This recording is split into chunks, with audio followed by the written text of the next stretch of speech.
if we get rid of net neutrality, it'll look like Portugal.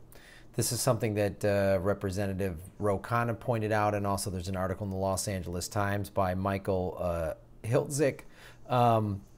What would happen without net neutrality, and it's not a very pretty picture. So just to clarify, some people are like, hey, what's net neutrality? What it means is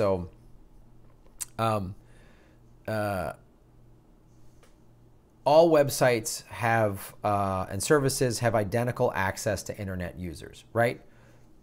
So my little website, grahamelwood.com, anyone can get to it just as easy as they can get to, you know, some massive website like Amazon or CNN.com or anything like that. And it means that internet service providers can't block certain sites. Like if you have Time Warner Cable or DirecTV or whatever, Verizon, they can't block it. Or deliberately slow down their data. So that's what they want to do. So the new FCC person, which is a former Verizon exec, shocker that a corporate person is in a high governmental position. Never seen that happen before. I'm bewildered. And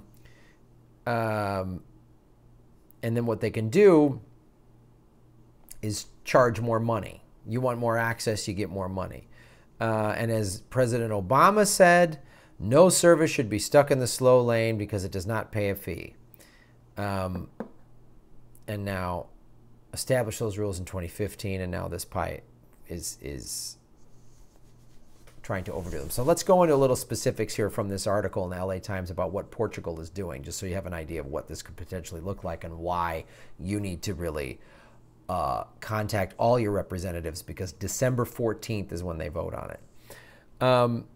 What it does, the mobile internet service offerings from the Portuguese telecommunications company MEO. Khanna actually tweeted what they do. He showed, there's the photo, and it's in the, I'll put the link to the article below that shows you what it looks like. And it shows you got to pay all this extra to get all these various websites and messaging and music and social media, and it's pretty brutal. So here's what they do.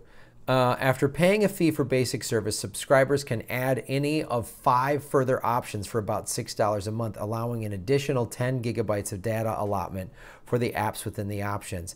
A messaging tier, which covers services like instant messaging, Apple FaceTime, and Skype. Social tier, with liberal access to Facebook, Instagram, Twitter, Snapchat, and so on. A video tier, so YouTube, Netflix, so you'd have to pay more to watch this show. Email and cloud, or music tier. Portugal isn't the only country allowing tiering of internet services. In Britain, the internet service provider Vodafone charges about $33 a month for basic service, but offers several passes allowing unlimited video or music streaming, social media usage, or chat, and additional tariffs of up to $9.30 a month.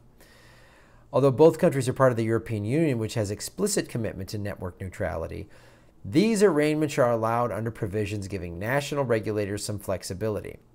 These regulators can open loopholes permitting zero rating, through which ISPs can exclude certain services from data caps. That's what the Portuguese and British ISPs essentially are doing. So obviously then you can see how they can abuse this system, right? The system gives the ISPs the ability to set terms for any services inclusion in one of these special tiers. EU regulators have said they'll be on the lookout for arrangements that disadvantage consumers. So you see this? A big company, a big website, Amazon will say, yeah, we get in that free tier, we get in that easy tier, so everybody comes to our website and buys our stuff. A small website, let's say me, I have to spend, sure, you can be in that tier, grahamelwood.com, but you have to spend all this money I don't have. And you can see the little ways that they've been trying to not just profit, but also push out. We've showed how Google is demonetizing videos, and they're now taking subscribers off of videos. YouTube wants to just make money off of cat videos and Jimmy Fallon clips and shit like that. They don't want independent media people such as myself. They don't want Jimmy Dore. They don't want that. They don't want that to happen. So,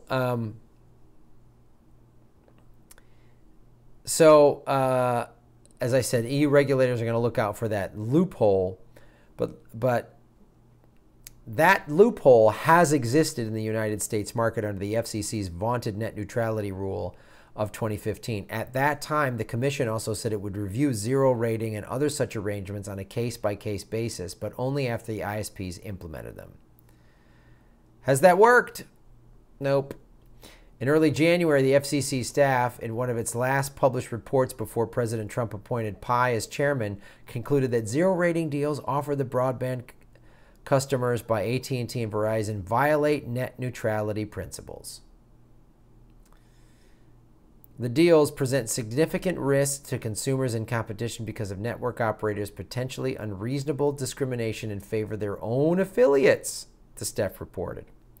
Given the powerful economic incentives of network operators to advantage themselves and their affiliates, the staff added, absent effective oversight, these practices will become more widespread in the future.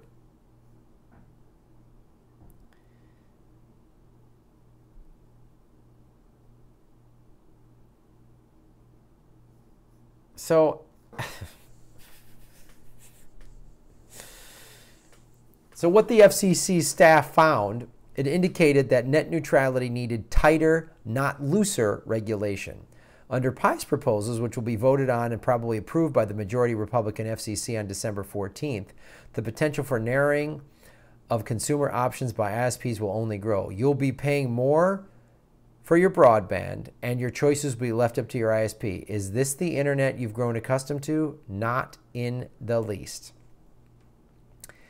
Especially if you live in a red state, you damn well better petition your lawmakers.